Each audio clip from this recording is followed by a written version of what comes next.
I just wanted to make this recording. My niece deserves this recording. She passed away on September the 21st of 22, and she was born on July 31st, 1959. And recently, my son had passed away on August 21st, exactly 1 month to the day that my niece passed away. And in both cases, I wound up getting calls from or being contacted by the police in both events. In my son's case, the police knocked on my door at 9:30 on a Sunday night and informed me that the Atlantic City police had called them that my son passed away. And still to be determined exactly what the causes were. You have to wait a few months for a police report.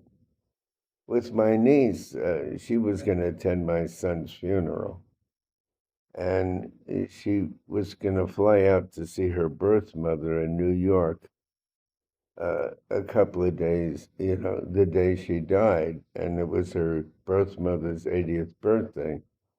And apparently, her death day was the same as the mother's birthday. Her mother was going to be 80 years old.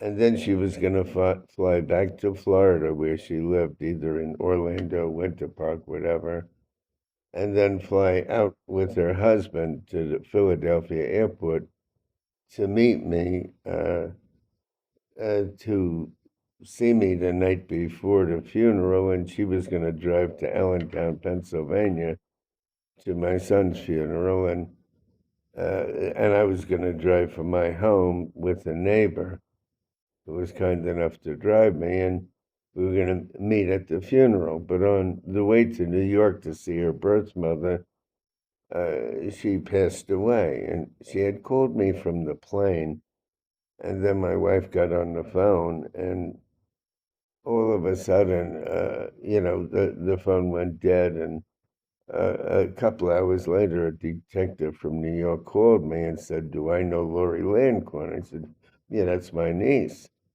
And they said, "Well, we noticed that she called you. It was the last call, and or whatever." And they said she got sick on the plane. And does she have relatives? And I said, "Yeah, she has two sons and a husband, a sister. Do you know their phone numbers?" "No, I don't." So I gave him the name. Her sister is Cindy. Her husband is Mike. One son is Eric. One son is Jason. And apparently they went through her phone. And then 2 hours later, her sister Cindy called me that she had passed away on the airplane. And last night, today's the 27th, so it was the night of the 26th uh, of September. Her friend Sherry, who's a lifetime friend, they've known each other since a child, told me that she had an aneurysm on the plane. But to just go back in history, she was my uh, my sister Sandy was 10 years older than me, adopted her, and she was an adopted child. And she was always a very kind person. I remember when she was 7 and I was 20 years old, I used to have her put little coins in these folders. I was a coin collector, and she was a very emotional girl. My family had a tendency to talk about people when they weren't there, and she would really get upset, almost feel like crying. "Why are they talking about so and so?" But that was a habit that they had. But my family was a little on the rough side. That's the way it was. And she had this compassion, extreme compassion, and for people all her life. And that's what made her shine to other people in the world. She would develop friendships, and like Sherry, lifetime friendship, and she would have compassion for people that weren't being treated right or being abused, and she really cared about people. And on the other hand, she had this righteous indignation. She would stick up for you. She would fight for you if she felt that somebody was being abused or mistreated.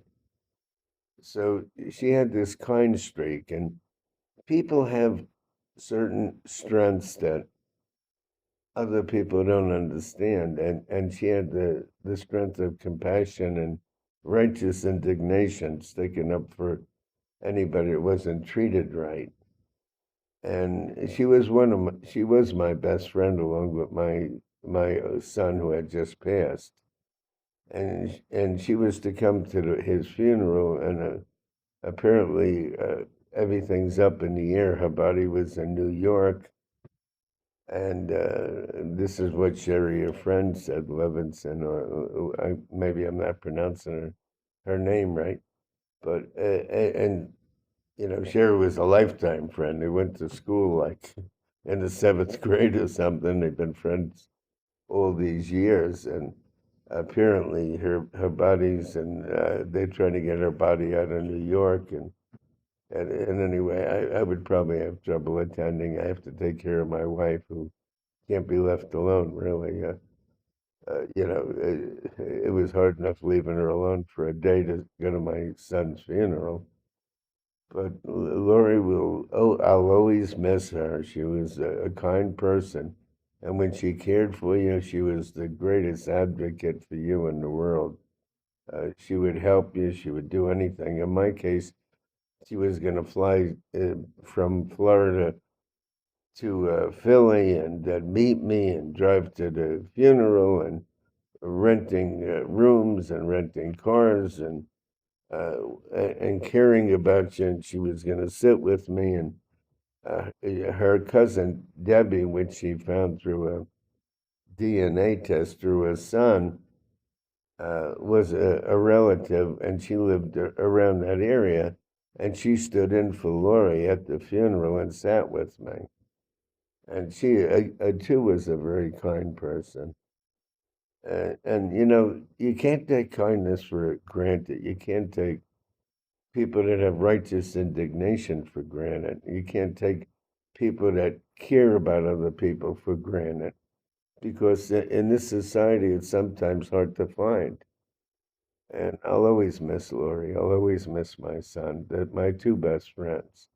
And they both left within 1 month, both on the 21st of August and the 21st of September. And I can imagine the sadness of Lori's birth mother to find out that instead of visiting her, that she passed away. Her son Jason, who flew in at the same time Lori did in the same airport, 15 minutes apart, I guess had to tell the birth mother, that Lori had passed. And I don't think that was such an easy job. She expected a visit, instead she got bad news. And I just wish everybody well. And to Lori and my son David, I guess they're looking down at us and appreciating any kind words that they get from somebody. But I just wanted to tell this story. I got two calls from police that two people were gone or whatever within a month, and 1 month apart they passed, and I'll always love them.